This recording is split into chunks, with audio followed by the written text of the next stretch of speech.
आइए हम लोग गॉस थ्योरम की ओर चलते हैं। चैप्टर चल रहा है गॉस प्रमेय, जिसमें अब हम लोग अनुप्रयोग में पढ़ेंगे। इसका एक पहला टॉपिक हमने लिया है ना, जो कि आपके परीक्षा के दृष्टिकोण से बहुत ही इंपॉर्टेंट है। ये हमेशा पूछता है। इसका अगर मान लेते हैं कि अगर ये पूरा 5 नंबर में न पूछेगा तो 1 नंबर में जरूर पूछ लेता है। समझ गए ना। और इस टॉपिक का नाम है अनंत चालक लंबाई न अनंत चालक लंबाई के कारण विद्युत क्षेत्र की तीव्रता या रेखीय आवेश के कारण किसी बिंदु पर विद्युत क्षेत्र की तीव्रता का व्यंजक।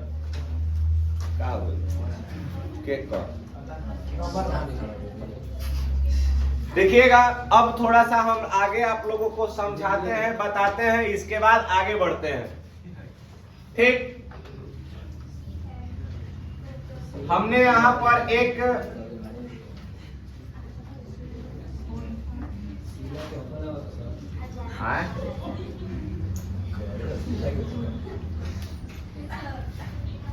सीला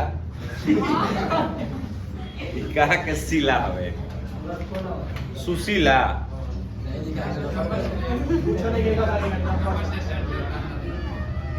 अब सीला के फोन आवे चाहे कीला के फोन आवे, जब अब क्लास चला था तब चले जाओ ना। यहाँ देखिएगा, ये वीडियो काटे के कोई के ना बीच में डिंग डिंग डिंग डिंग कर लगला ना।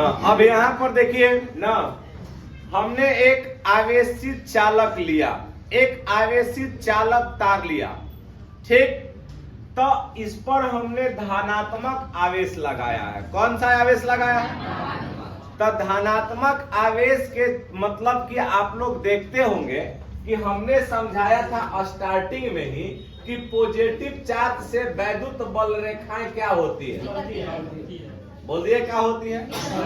तब मतलब इसके चारों तरफ एक क्षेत्र का निर्माण होगा। किस चीज का निर्माण होगा ना। अब अगर मान लेते हैं कि अब किस प्रकार का क्षेत्र का निर्माण होगा, ये आप लोग भी जानेंगे ना, हम लोग भी जानेंगे।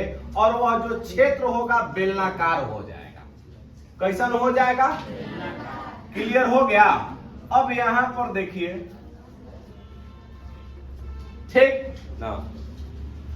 अब मान लेते हैं कि इस चालक तार से r दूरी पर, इस चालक तार से r दूरी पर एक बिंदु क्या है? P, जहां हमें क्या फाइंड करना है? विद्युत क्षेत्र की तीव्रता। अब सुपोज दैट एकरा पर 3 प्रकार का पृष्ठ है ना। इस पर कौन पृष्ठ है? 3 गो। पहला पृष्ठ आपका नीचे वाला तल जो वृत्ताकार रूप में है, एगो ऊपर होगा। जैसे कि अगर हई मान लेता नहीं कि हई मार्कर देखिए या किस आकार में है? बेलन के आकार में। किस आकार में? तब बेलन के आकार में है तो एहू पर 3 गो पृष्ठ बा। अब पहला एगो ऊपर बा वृत्ताकार, नीचे बा वृत्ताकार। What do you mean? ये बेलन देखो ना, ये खुद तो अंदर नटंकी करत रहलू जा क्लास में। हम कह दे तक कहू जे कि कहत एगो पिन ले लो ऐसे ना, ये देखो। हाँ आवलिए ना। ए सुनिए, तो इसिया जो अगर मान लेते हैं कि यह बेलन है ना, तो ए बेलन में बतावा जा कि कगो पृष्ठ बा? जोर से बोल। कगो बा? एगो ऊपर, एगो एगो नीचे ना। एगो ऊपर, एगो एगो बा ना। अब बताओ, एगो ऊपर बा, एगो एगो। अब यहाँ पर देखा जाता है चालाक पसंद है ना। तो अगर यहाँ पर हम तो पूरा निकाल नहीं पाएंगे ना, थोड़ा सा गोल एक का बना दी। गोल नहीं खे बनल ना, तनी सुनला मलोन लेखा लागता ना ना, इल्ला मलोन लेखा लागता। अरे हो गया, ठीक है।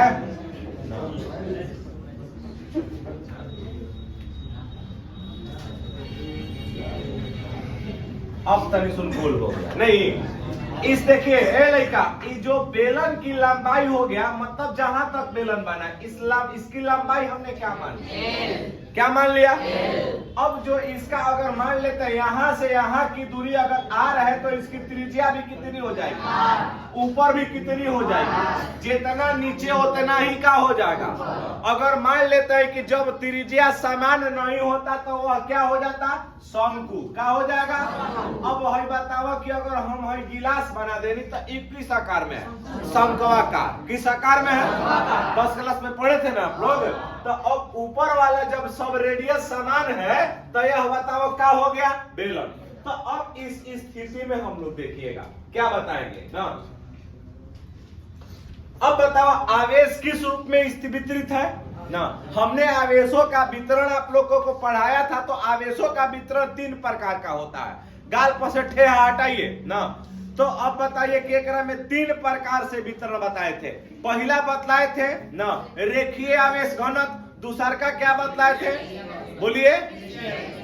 पृष्ठीय आवेश घनत्व और एगो क्या था? तो ये बताओ एक चालक तार के लंबाई पर बात किस प्रकार का हुआ? बोलो जोर से। हो गया ना। तो अब हम एकरा में ये लिखेंगे ना, ध्यान से समझिएगा। लिखते हैं माना कि सॉल्व करें ना। बोलियो। हमने लिखा माना कि एक चालक एक चालक तार ना जिसकी लंबाई क्या है बबुआ? L है। बोलो L है ना। आवेश का घनत्व ना, आवेश का घनत्व कितना होगा? रेखीय आवेश घनत्व का मान क्या होता है? लैम्डा है ना। लैम्डा है जिस पर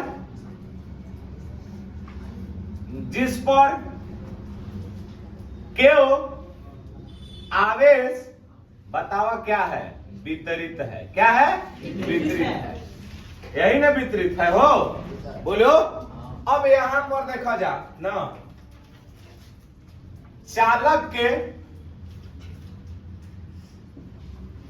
चालक से r दूरी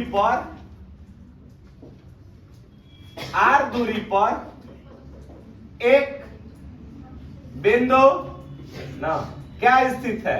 P स्थित है। जहां क्या निकालना है बबुआ ना? विद्युत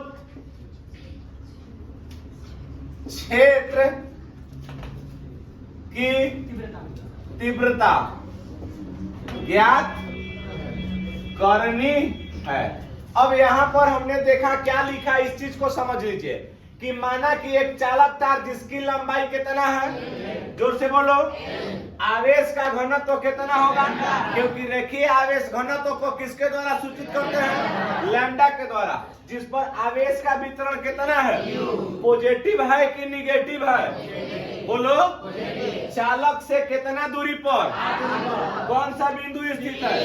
क्या ज्ञात करना है वहां? बोलो। हो गया। अब ये बताइए कि सतह कैसन है? बेलनाकार। सतह कैसन है ना। तो अब एक चीज समझिएगा ना, ध्यान से देखिएगा। हमने यहां पर 3 सतह माना है। पहला एक ऊपरी सतह है, एक निचली सतह है और एक बाहरी सतह है। अब थोड़ा सा बिचली वही चीज ना, ध्यान से समझिएगा कि किस सतह से गॉसियन, इस सरफेस को हम लोग गॉसियन सरफेस बोलेंगे। इस सतह को गॉसियन पृष्ठ बोलते हैं। इस पृष्ठ को कौन सा पृष्ठ बोलिएगा? तो गॉसियन पृष्ठ में क्या होता है कि विद्युत फ्लक्स गुजरता है, विद्युत बल रेखा गुजरती है। तो जिससे अगर विद्युत बल रेखा जितनी मात्रा में गुजरेगी उतना उसका फ्लक्स उत्पन्न होगा। तो किस पृष्ठ से कितना फ्लक्स निकल रहा है इस व्यंजक के माध्यम से देखेंगे। समझ गए? तो अगर मान लो ऊपरे वाला नीचे वाला दोनों पृष्ठ समान है ना हो, तो अब ये बताइए कि अगर मान लेते नहीं कि हमने आपको बताया है कि यह सरफेस है, तो इसका एरिया वेक्टर केने की ओर होगा? जोर से बोलो, ऊपर की ओर। तो यहाँ वाला जो पृष्ठ है, ये वाला जो पृष्ठ है ना, तो इसका अगर हमने यहाँ पर एक अल्प पृष्ठ मान लिया ना, तो हमें यहाँ पर लिखेंगे कि गॉसियन पृष्ठ, गॉसियन पृष्ठ पर एक अल्प पृष्ठ क्षेत्रफल कौन चीज है? डीएस हो। तो अब बताओ कि हमने यहां एक अल्प पृष्ठीय क्षेत्रफल मान लिया और उस अल्प पृष्ठीय क्षेत्रफल को हमने क्या रखा? डीएस। क्या रखा? तो अब बताओ एक पृष्ठ पर एरिया वेक्टर केने की ओर होगा? बोलो। मतलब कि डीएस का डायरेक्शन केने की ओर होगा? ऊपर की ओर। तो अब बताओ कि हमने आपको बताया है कि इसके चारों तरफ इलेक्ट्रिक फील्ड लाइन गुजरेगा। नहीं, इलेक्ट्रिक फील्ड लाइन यही प्रकार से ना गुजरेगा, सीधा सीधा ना। तो अब बताओ तो इलेक्ट्रिक फील्ड लाइन का जो डायरेक्शन होगा, एगो मतलब कि अपोजिट डायरेक्शन में होगा, एगो ऊपर बा तो एगो सीधा हेने निकल रहा है। तो इन दोनों के बीच का कोण कितना हो जाएगा? जो प्रक्रिया ऊपर में होगा वही प्रक्रिया केने की ओर होगा? बोलो। हो सकता है ना हो। तो यहाँ भी कितना डिग्री का एंगल बनाएगा? बोलिए। तो अब यहाँ पर आप लोग लिख सकते हो, ऐ लड़का ना, हम लोग लिखेंगे कि बेलन ना सतह के बेलनाकार सतह के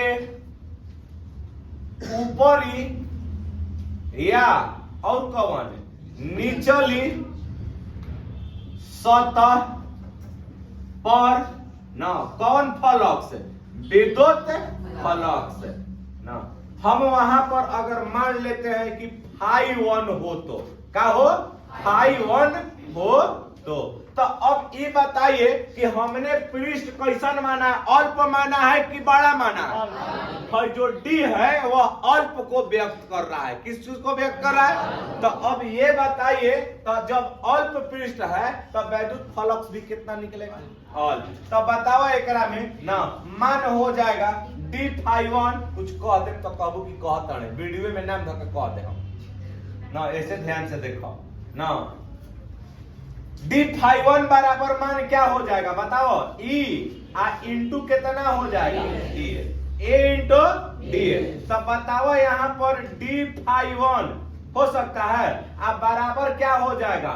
बताओ, बोलो ना। अच्छा ना, कितना हो जाएगा? ईडीएस कॉस थीटा ना, ईडीएस कॉस थीटा। मतलब कि अगर इसका आप इंटीग्रेशन, सुनिए ना, ध्यान से समझ लो। तो ई बताओ, ई और डीएस के बीच में कितना डिग्री का कोण बन रहा है? कितना? 90 डिग्री का। तो थीटा बराबर क डिग्री रख ले। तो बताओ बबुआ, डी φ1 बराबर ई डीएस आ कॉस कितना डिग्री हो जाएगा? आ कॉस 90 के मानवा बोलो। तो हई टोटल मान का हो जाएगा? तो डी φ1 बराबर क्या हो गया? मतलब अगर समाकलन करब तो अकेला ही ना बा, तो φ1 का मान कितना हो गया? मतलब ऊपरी पृष्ठ से वैद्युत बल रेखा नहीं गुजरेगा, ऊपरी पृष्ठ से वैद्युत बल रेखा नहीं गुजरेगा, तो उस सतह पर वैद्युत फ्लक्स का मान क्या हो गया? और निचलो सतह पर कितना होगा? अब हमको बीच वाला सतह पर निकालना है, बिंदु P पर। समझ गए? तो अब यहाँ पर ध्यान से समझिएगा, हमने क्या काम किया कि इस P के जगहिया पर एगो अल्प पृष्ठ मान लिया। क्या मान लिया? तो जब अल्प पृष्ठ वहां भी हमने माना, तो इसका इस पृष्ठ का अगर दिशा केने की ओर होगा? सामने की ओर ना। डीएस किधर की ओर होगा? सामने की ओर। अब यहां पर देखो ना, तो डीएस भी सामने की ओर, तो वैद्युत बल रेखा भी सामने ही की ओर हो रहा है ना यहाँ। तो बोलो, बोलिए। तो अब यहां पर देखो, यहां देखिए बेलना है, लिख देता नहीं ना, बेला ना, चौकी कहता ना, बेलनाकार सतह पर विद्युत फ्लक्स कितना हो बबुआ, phi2 हो। तो तब बताओ यहाँ भी अगर हमने अल्प पृष्ठ माना है तब वैद्युत बल अल्प पृष्ठ माना है तो वैद्युत फ्लक्स भी क्या होगा, अल्प होगा। क्या होगा? तब यहाँ पर देख लो ना, तब बताओ यहाँ phi2 लिख सकेला, बोलिए। तब d phi2 बराबर क्या हो जाएगा, E ds। क्या हो जाएगा, E ds, नहीं E डॉट ds। आगे बढ़ाइएगा, d phi2 बराबर कितना हो जाएगा, E ds।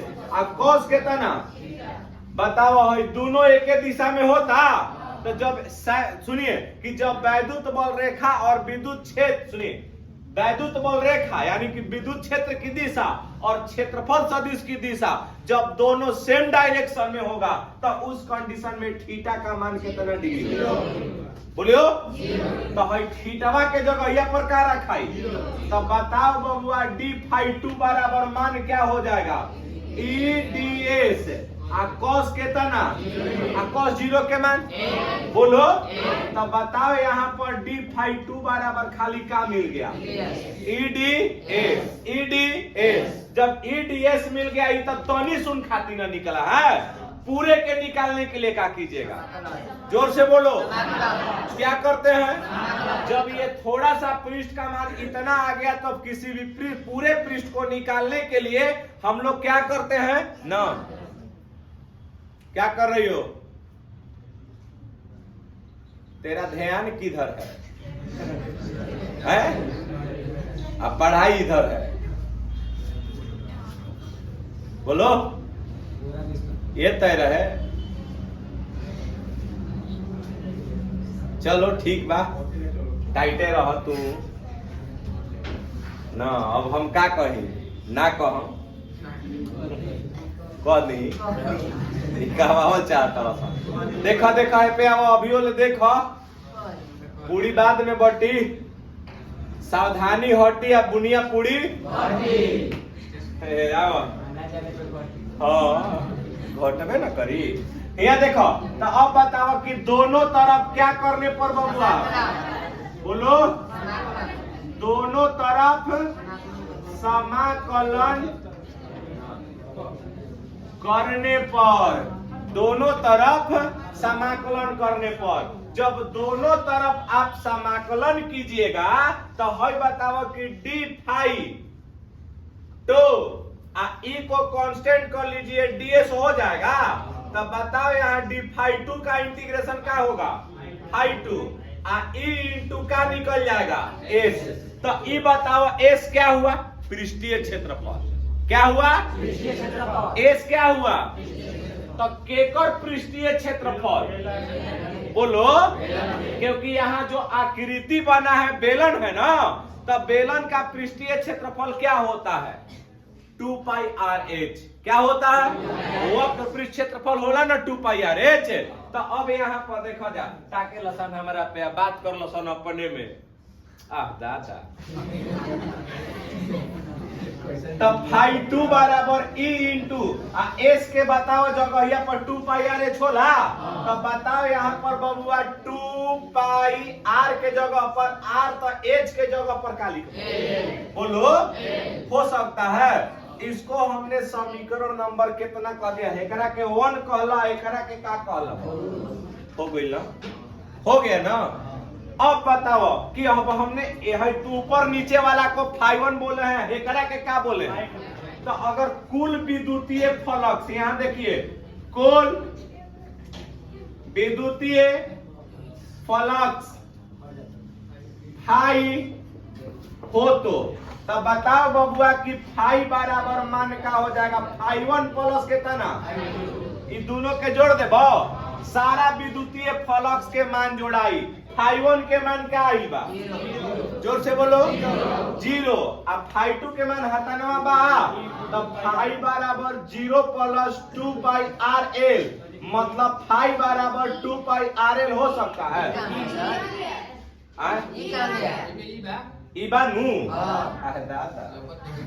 ई हो गया, गुणा में ई लिख सकेला, समीकरण नंबर 3 कर लेबो, बोलिए हाँ चाहे ना। हमनी के इहे ना ई के मान निकाले के बा। हेने लौकता बोलो।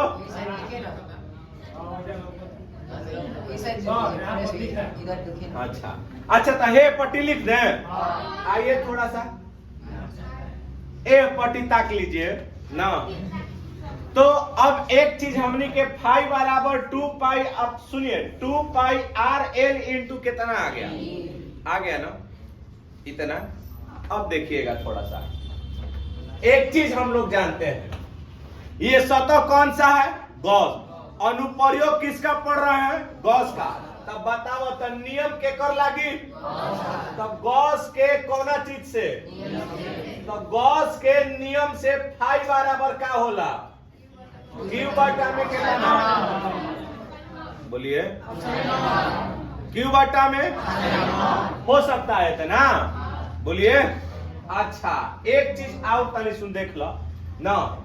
तो फाई बराबर क्यू बटा में कितना हुआ? Epsilon not. एकरा के हम समीकरण नंबर 4 कह ले। बोलो। हे में फाई के मान 3 में 2 पाई आर एल इंटू ई आई बा। हे में फाई बराबर का आई बा? दोनों को तुलना कर दे। समीकरण 3 और 4 को क्या करने पर? तुलना करने पर। तब बताओ बबुआ तनी सुन, यहाँ पर क्या लिखेगा? ई इंटू 2 पाई आर एल बराबर क्यू अपन का हो जाएगा? हो सकता है हाँ या ना? बोलिए। हई तनी सुन, ई बराबर देखो तो हई जवन गुणा में बा हे पटियाई तक में हो जाए। बोलिए। तो क्या यहाँ 1 बाटा में 2 पाई आर एल हो गया? आ गुणे क्यू बाटा में एप्सिलॉन नॉट हो गया? वो सजा के लिख लो। 1 बाटा में 2 पाई एप्सिलॉन नॉट इंटू कितना हो जाएगा? आर। आ क्यू बाई का हो सकता है? एक चीज बताओ जा कि प्रति एकांक लंबाई पर हमने बताया था कि प्रति एकांक लंबाई पर आवेशों का वितरण क्या कहलाता है? बोलो। तब बताओ यहाँ पर चूंकि Q बाई एल बराबर क्या होता है? Q बाई एल बराबर। तो हई बताओ Q बाई एलवा के जगह यहाँ पर क्या लिख लेबो? हो सकेला। तब बताओ यहाँ पर E बराबर मान क्या हो जाएगा? 1 बाटा में 2 पाई एप्सिलॉन नॉट। आ Q बाई एल के जगह यहाँ पर क्या हो जाएगा? लैम्डा। या बाटा में कितना? यानी कि इसको आप ऐसे लिख सकते हो ना कि लैम्डा बाटा में 2 पाई आई एप्सिलॉन नॉट इंटू कितना? हाँ एप्सिलॉन नॉट इंटू आर। यही चीज होता है। आप मेहनत कीजिएगा ना अपने लिए, नहीं कीजिएगा अपने लिए। इसमें तेरा घाटा, मेरा कुछ नहीं जाता। मिटा हो बंद करो।